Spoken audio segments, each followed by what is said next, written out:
আমরা এখনও অনেকেই আছি যারা স্টিলের বাসন বা এই জাতীয় বাসন ব্যবহার করাটা পছন্দ করি। তো এই বাসনে দেখবে একটা স্টিকার মারা থাকে, যে স্টিকারের তলায় আঠা দিয়ে লাগানো থাকে।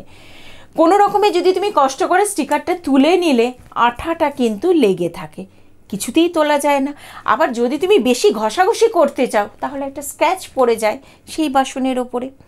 তাহলে কি করবে যাতে সহজে সেই বাসন বা এই জাতীয় জিনিসগুলোর স্টিকারটা খুব সহজে উঠে যায় আর কোনো রকম দাগও হয় না? সেই কথাই আমি আজকে জিনিয়াস টুকি টাকিতে তোমাদের শোনাবো।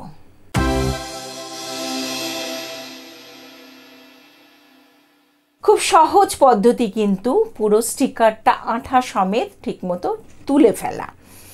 পদ্ধতিটা কি? তুমি যে ধরো একটা থালার, আমি এক্সাম্পল দিই, থালার ওপরে একটা স্টিকার লাগানো আছে, তুমি কি করবে?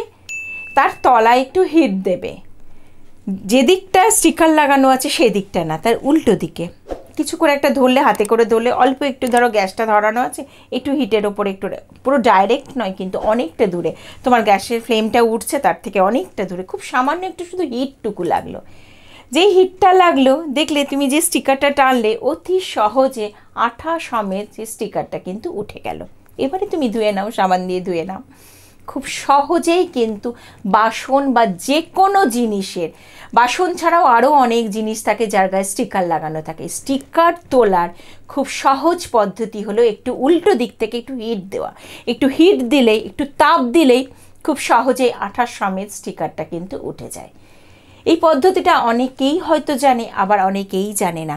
যারা জানে না তাদের জন্য, যারা জানো তারা কিন্তু শেয়ার করতে ভুল করো না।